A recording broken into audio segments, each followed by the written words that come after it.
राहुल एक 10 साल का लड़का था। वो मधुबनी गांव में रहता था। राहुल को वीडियो गेम्स खेलना बहुत पसंद था। उसे कॉमिक बुक्स पढ़ने का भी बहुत शौक था। उसके फेवरेट कॉमिक बुक हीरोज के पास अमेजिंग सुपर पावर्स होते थे।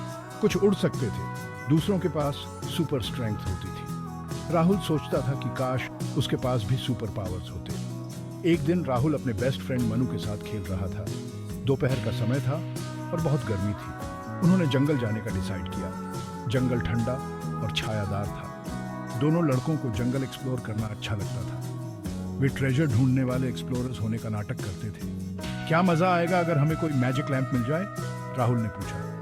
वो अपनी कॉमिक बुक्स के बारे में सोच रहा था। हम कुछ भी विश कर सकते हैं। मनु हंसा। जैसे क्या? उसने पूछा। जैसे सुपर पावर्स, राहुल ने कहा। वो एक गिरे हुए लकड़ी के लट्ठे पर से कूद गया। मुझे सुपर फास्ट होना बहुत अच्छा लगेगा। दोनों लड़के जंगल में और अंदर चले गए। पेड़ और ऊंचे और घने हो गए। सूरज की रोशनी धीमी और धब्बेदार हो गई। राहुल और मनु अपने खेल में खोए हुए थे। वे एक विशाल मकड़ी से लड़ने का नाटक कर रहे थे। ये लो, राहुल चिल्लाया। उसने एक पाइन कोन एक इमेजिनरी मकड़ी पर फेंका। अचानक मनु रुक गया। उसने एक पेड़ के नीचे किसी चीज की तरफ इशारा किया। वो क्या है? उसने फुसफुसाते हुए कहा। राहुल ने देखा। वहां जड़ों के बीच में एक पत्थर था। वो चमक रहा था। पत्थर एक अजीब रोशनी से धड़क रहा था। वो नीला, फिर हरा, फिर बैंगनी हो रहा था। वाह, राहुल ने धीरे से कहा। उसने ऐसा पहले कभी नहीं देखा था। सावधानी से उसने हाथ बढ़ाया और पत्थर को छुआ। जिस मोमेंट राहुल की उंगलियों ने पत्थर को छुआ, कुछ अमेजिंग हुआ। उसने एनर्जी का एक झटका महसूस किया। यह बिजली के झटके जैसा था। राहुल हांफने लगा। पत्थर की रोशनी तेज होती गई। फिर सब कुछ डार्क हो गया। जब राहुल ने अपनी आंखें खोली तो वो जंगल के जमीन पर लेटा हुआ था। मनु उसके ऊपर झुका हुआ था और वरीड लग रहा था। क्या हुआ? मनु ने पूछा। क्या तुम ठीक हो? राहुल उठकर बैठ गया। उसे अजीब लग रहा था। ऐसा लग रहा था जैसे उसका शरीर गूंज रहा हो। उसने अपने हाथों की तरफ देखा। वे किसी तरह डिफरेंट लग रहे थे। मुझे नहीं पता, राहुल ने कहा। वो खड़ा हो गया। वो हल्का महसूस कर रहा था, जैसे वो उड़ सकता हो। उसने एक कदम आगे बढ़ाया, फिर दूसरा। वो बहुत तेजी से आगे बढ़ा रहा था। वो! राहुल चिल्लाया। वो इतनी तेजी से दौड़ रहा था जितनी तेजी से वो पहले कभी नहीं दौड़ा था। पेड़ धुंधले दिखाई दे रहे थे। उसके कानों के पास हवा सीटी बजा रही थी। राहुल दौड़ना बंद कर देता है। वो हाँफ रहा था, लेकिन ज्यादा नहीं। उसे एहसास हुआ कि कुछ अविश्वसनीय हुआ है। उसके पास सुपर पावर था। वो सुपर फास्ट दौड़ सकता था। एक्साइटेडली राहुल ने मनु को अपनी नई स्पीड के बारे में बताया। मनु हैरान था। उसने राहुल को रेस के लिए चैलेंज किया। वे एक बड़े से आम के पेड़ के पास लाइन में खड़े हो गए। रेडी सेट गो, मनु चिल्लाया। राहुल गोली की तरह दौड़ पड़ा। वो पलक झपकते ही फिनिश लाइन पर पहुंच गया। मनु अभी भी स्टार्टिंग लाइन पर ही खड़ा था। उसका मुंह खुला का खुला रह गया। अगले कुछ दिनों में राहुल को पता चला कि उसके पास 2 और सुपर पावर्स हैं। वो बहुत भारी चीजें उठा सकता था। एक बार उसने एक गिरे हुए पेड़ के तने को भी उठा लिया था। उसने ये भी सीखा कि वो इनविजिबल कैसे बन सकता है। वो मनु की आंखों के सामने से गायब हो जाता था। भाग 5। नदी पर एक दिन। राहुल को अपने सुपर पावर्स के साथ बहुत मजा आ रहा था। वो स्कूल में हर रेस जीतने के लिए अपनी स्पीड का इस्तेमाल करता था। वो अपने दोस्तों को इम्प्रेस करने के लिए अपनी स्ट्रेंथ का इस्तेमाल करता था। वो उन पर प्रैंक्स खेलने के लिए अपनी इनविजिबिलिटी का भी इस्तेमाल करता था। एक दिन राहुल और मनु नदी के किनारे खेल रहे थे। धूप वाली दोपहर थी। नदी तेजी से बह रही थी और धूप में चमक रही थी। देखते हैं तुम इनविजिबल कैसे होते हो, मनु ने कहा। वो नदी के किनारे बैठा था और अपने पैर पानी में लटका रहा था। राहुल ने कंसंट्रेट किया। उसने अपनी आंखें बंद कर लीं और अपनी पावर पर फोकस किया। धीरे धीरे वो गायब होने लगा। जल्द ही वो पूरी तरह से इनविजिबल हो गया। मनु राहुल को देख नहीं सकता था, लेकिन वो उसकी हंसी सुन सकता था। मैं यहां हूं, राहुल की आवाज आई।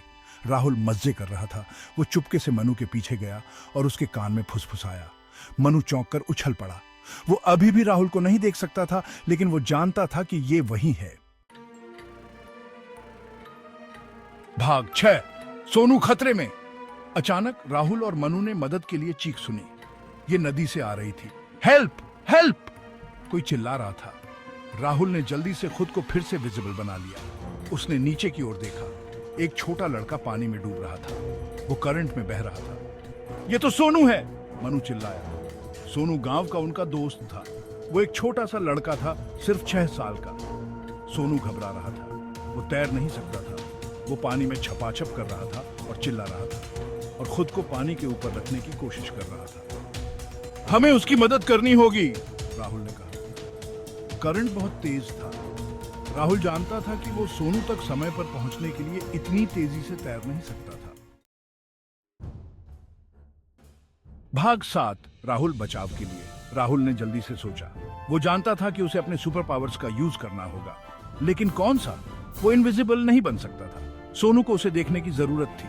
वो सिर्फ सुपर स्ट्रेंथ का यूज नहीं कर सकता था। वो गलती से सोनू को चोट पहुंचा सकता था। तभी राहुल को एक आइडिया आया। वो अपनी सुपर स्पीड का यूज करेगा। उसे डिस्ट्रैक्ट करो, राहुल ने मनु से चिल्लाकर कहा। उससे बात करते रहो। राहुल ने एक गहरी सांस ली और फोकस किया। उसने खुद को पहले से कहीं ज्यादा तेज दौड़ने का पिक्चर अपने दिमाग में बनाया। फिर वो दौड़ पड़ा। राहुल के पैर मुश्किल से जमीन को छू रहे थे। वो एक धुंध की तरह था, नदी के किनारे दौड़ रहा था। वो मनु को चिल्लाते हुए सुन सकता था, जो सोनू का मनोबल बढ़ाने की कोशिश कर रहा था।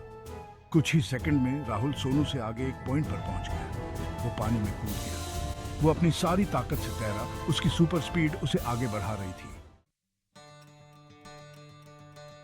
भाग 8, गांव का हीरो। राहुल सोनू के पास पहुंचा ही था कि लड़का डूबने ही वाला था। उसने सोनू का हाथ पकड़ा और उसे अपनी तरफ खींच लिया। सोनू खांसने लगा और पानी में छींटे मारने लगा और राहुल से चिपक गया। सोनू को अपनी पकड़ में सुरक्षित पाकर राहुल वापस नदी के किनारे पर तैर गया। मनु उनका इंतजार कर रहा था। उसका चेहरा चिंता से पीला पड़ गया था। राहुल ने सोनू को घास पर लिटा दिया। छोटा लड़का डरा हुआ और ठंडा था, लेकिन वो जिंदा था। राहुल के हीरोइक रेस्क्यू की खबर जंगल की आग की तरह पूरे गांव में फैल गई। हर कोई इस बारे में बात कर रहा था कि कैसे उसने सोनू की जान बचाने के लिए अपनी अमेजिंग स्पीड का यूज किया था। राहुल को धन्यवाद देने के लिए गांव वाले चारों तरफ से आए। उन्होंने उसे हीरो कहा। राहुल को प्राउड महसूस हुआ, लेकिन वो हम्बल्ड भी महसूस कर रहा था। भाग 9, ताकत का असली मतलब। उस रात राहुल बिस्तर पर लेटा हुआ था और जो हुआ था उसके बारे में सोच रहा था। उसने महसूस किया कि सुपर पावर्स का होना सिर्फ मजे करने या शो ऑफ करने के बारे में नहीं था। ये दूसरों की मदद करने के लिए अपनी एबिलिटीज का यूज करने के बारे में था। ये रिस्पॉन्सिबल और ब्रेव होने के बारे में था। राहुल समझ गया कि कोई भी ब्रेव हो सकता है, सुपर पावर्स के बिना भी। ये सही काम करने की करेज रखने के बारे में था, तब भी जब ये मुश्किल हो। उस दिन से राहुल ने अपने सुपर पावर्स का यूज करना जारी रखा, लेकिन उसने उनका यूज समझदारी से किया। जब भी वो कर सकता था, उसने जरूरतमंद लोगों की मदद की। उसने एक भागती हुई गाड़ी को रोका। उसने एक पेड़ पर फंसे हुए बिल्ली के बच्चे को बचाया। उसने एक बीमार गांव वाले को दवाई पहुंचाने के लिए अपनी सुपर स्पीड का भी यूज किया।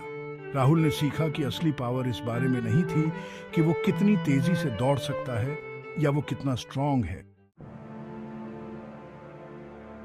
भाग 10, एक हीरो का दिल। हो सकता है कि राहुल के सुपर पावर्स एक रहस्यमय चमकते हुए पत्थर का तोहफा रहे हों, लेकिन उसकी असली ताकत उसके काइंड हार्ट और दूसरों की मदद करने की उसकी इच्छा से आई थी। वो एक हीरो था, अपनी एबिलिटीज की वजह से नहीं, बल्कि अपने कैरेक्टर की वजह से। गांव वाले आज भी उस दिन के बारे में बात करते थे जब राहुल ने सोनू को नदी से बचाया था, लेकिन वे उसके द्वारा किए गए दूसरे सभी अच्छे कामों के बारे में भी बात करते थे, बड़े और छोटे। राहुल ने उन्हें दिखाया कि दुनिया में फर्क लाने के लिए आपको कॉमिक बुक के सुपर हीरो होने की जरूरत नहीं है। आपको बस एक अच्छे दिल और उसका यूज करने की करेज की जरूरत है। और ये एक ऐसी सुपर पावर थी जो सबके अंदर होती है।